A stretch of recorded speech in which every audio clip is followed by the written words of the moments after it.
Hello, welcome to my studio. I'm Julie Torrens. So today we're going to be working on this junk journal that I have started, and I thought I would take you along for a little bit more of that process and then give you a quick flip through. And then we're going to talk about adhesives. So let's get started.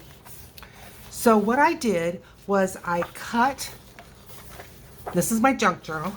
I cut out measured pieces to fit on my inner covers. So I want to get those put down.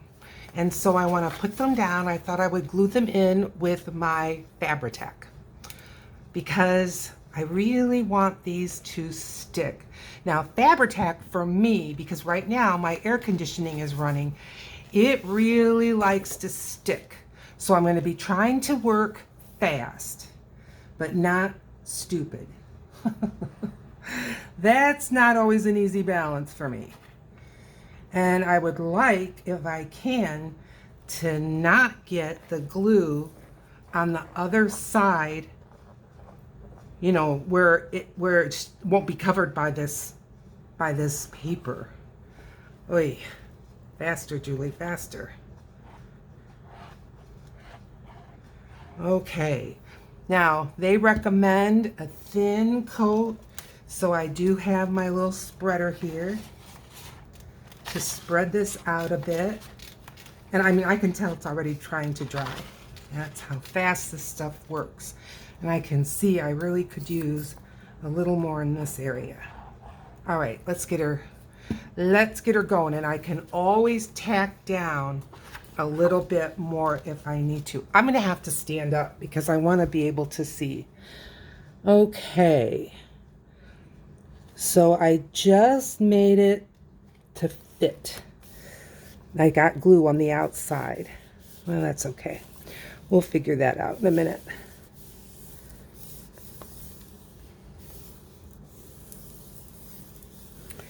So what are you doing? Are you crafting? Are you working in your journals? Are you making a journal?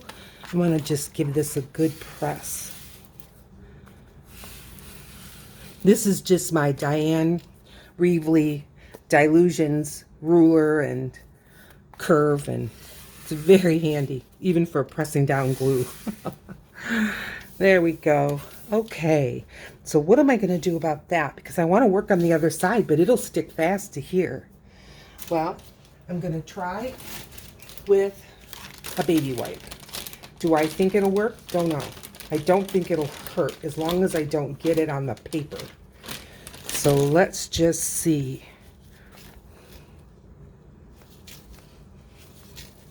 Yeah, I got it on the paper, but that's all right. Okay, we're going to just let that be for a minute. And I'll go ahead and start telling you what I found out about some adhesives. So I'm just going to set this aside for a moment and let it rest. So, sitting back down, I was at the Dollar Tree and I found this. So this is Beacon foam and poster board adhesive, and I'll try to bring it up closer so that you can see it.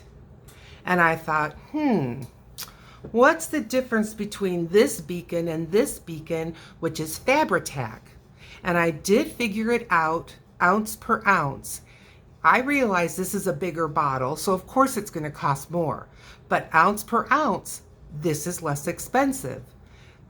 So for $1.25, I thought it's worth it to me to do some investigating. So I went to the Beacon site. You know, go to the horse's mouth, as they say. Don't try to take non-expert advice on something that you need an expert opinion. So I looked this up and I looked this up. And here's the thing. And you've got to do some digging on their site. And their website is listed right here on the back, beaconadhesives.com. So I looked it up, and they had a nice graph with all their craft and hobby and fine art adhesives. And then they had what it can do and what it can't do. And Fabri-Tac and this foam and poster board adhesive were both on that list. So what I found out was the Fabri-Tac can do more than the foam and poster board. However, the foam and poster board is fine for fabrics, but it is not fine for adhering, what are they called? It'll come to me. But those things that are appliques, that are heavy and embroidered, like an lace applique type of thing, where this says it will adhere appliques, this won't. And then Fabri-Tac you cannot use on any kind of fun foam, or like if you're doing a floral arrangement and you have styrofoam, you cannot use this. So it'll probably eat it up. But this you can. So my take from it all, after doing a lot of reading, is that Fabri-Tac is overall stronger than this one, than the foam and poster board. But there's something else that I found interesting, and that was that it talks quite a bit on their website about fumes. So what is a fume? Well, I took some notes because I did some research. So an odor is just a smell, a scent, an aroma, or a fragrance. So, that would be something like perfume and flowers and things like that. Usually a smell isn't necessarily associated with something bad, whereas a fume usually is. Not always, but usually is. So what's a fume? Okay, well, a fume is a gas or vapor that is strong smelling or dangerous to inhale, a material that has been vaporized from solid to liquid to the gas state and then recoalesced to solid state. So what that means is that Fabri-Tac, here it's in its liquid state. When it's exposed to air, it sends off gas. It's Fabri-Tac in a gas form, but then it'll return into the solid form. So that's why you need to have good ventilation. And the other thing is the fumes of Fabri-Tac are flammable. As a matter of fact, it says on here, highly flammable. So don't be lighting candles or things like that. And I would say use caution even with your heat gun. So I just found that was very, very interesting. Am I going to throw this away? Absolutely not. And quite honestly, if I had to wait because I ran out of this before I got some more, I wouldn't hesitate to use this. Of course, I would be careful in what I'm putting together and how, strong, and definitely not appliques. I understand what it's about, but I just thought that was very interesting and something that we all could benefit from. Okay, how are we doing with this? Okay, it's not sticky anymore. So let's keep going with this. All right, this side is done. And I'm not going to press this down on it real hard. So now this side, I need to glue on. And I'm going to go back to standing up because I really want to get this as straight as I can. And let's start putting some glue. Maybe it would be better if I put the glue on the blue, and then I know I won't get it too close. Do you know what I mean? I think that's what I'm going to do, is put it on the paper this time. Live and learn, Julie, live and learn. So if you're looking hard at this journal, it's not perfect by any means, but it's only my second one. And I did some different things, like I made a hidden spine so you can't see the stitching. And I added more than one signature. So it has 3 signatures. So it has more paper. And it's obviously bigger because my other one was just an 8.5 by 11 folded over, which nothing wrong with that, but just the differences in what I've done. And I'm just thinning this out a little bit. Smooth, says go smooth.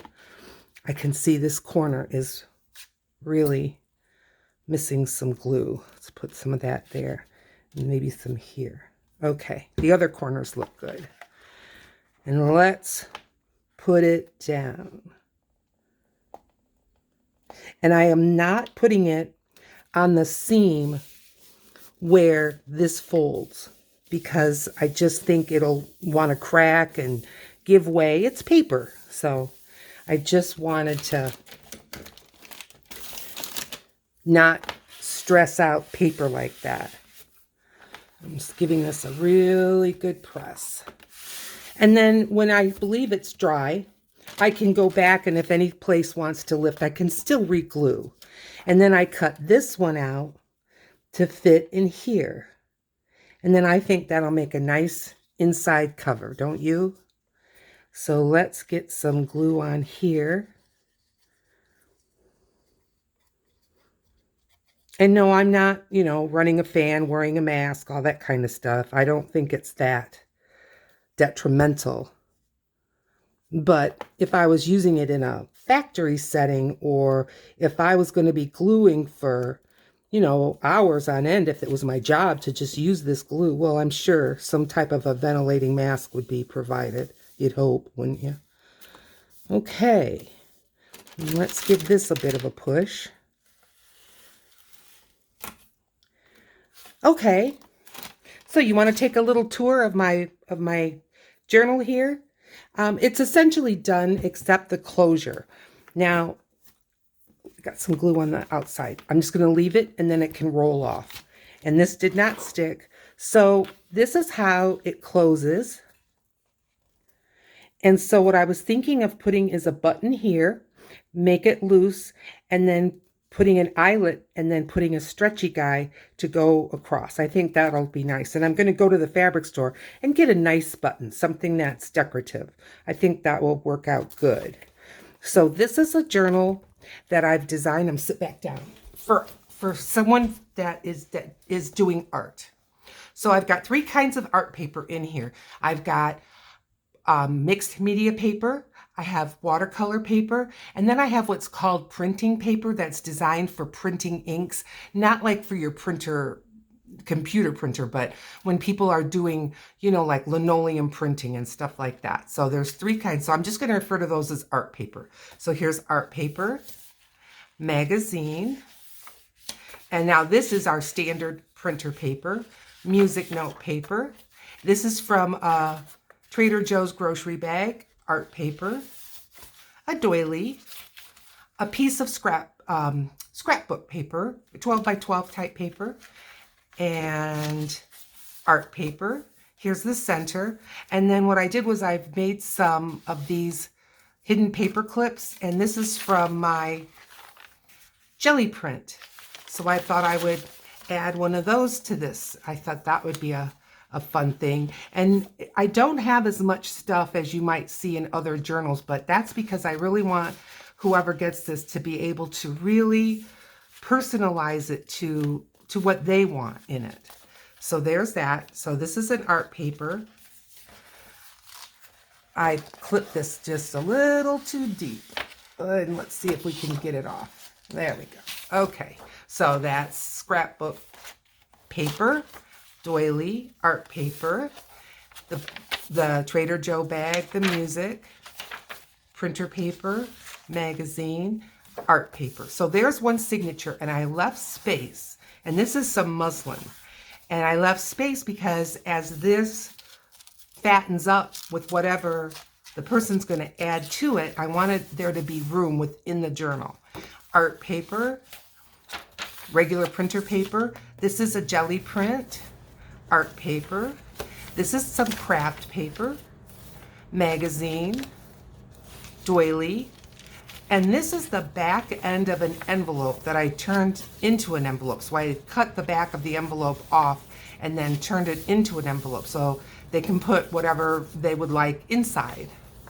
And I probably am going to add some little arty things in there. Art paper. This is another sheet of scrapbook paper and art paper.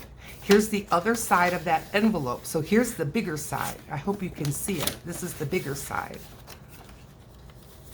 And then another doily, magazine, and I just clipped in, and I'm not going to take this clip off. This is just some regular printer paper that I cut in half. So this is 5.5 by 8.5. And, you know, it's something that a person could take some notes on. Craft paper, art paper. This is the other jelly print, and printer paper, art paper, and now another last signature coming up here, art paper. Another piece of grocery bag. This is another piece of jelly print, and this one is on a piece of magazine, art paper. And in this paper clip, I put, this is another jelly plate piece that I figured they could use in, I think it's a magazine. Yeah, it's magazine on the back. But just something they could, you know, use for texture or to cut out, and they're doing collage. And another one of the hidden paper clips. And then that's the hidden paper clip. And that's printer paper, art paper, doily. And this is scrapbook paper, craft paper. And this is the center, craft paper. And then scrapbook paper, doily. Another sheet of art paper, printer paper, magazine, art paper. This is the other side of that jelly print. And then grocery bag and art paper. So this is my journal. And I think, like I said, I'm going to be adding a closure, and I'm going to be putting just a few items in those 2 envelopes that would be, you know, conducive to doing crafts or to do collage or something like that. So that's my journal. I hope you found this helpful, educational, maybe inspirational. I would love to see your journals. If you go ahead and leave me a comment, if there's a way that I can reach you on to look at Facebook or to look at Instagram and see what you've done, that would be marvelous. Please consider giving me a like, subscribe, and I'll see you in my next video. Bye.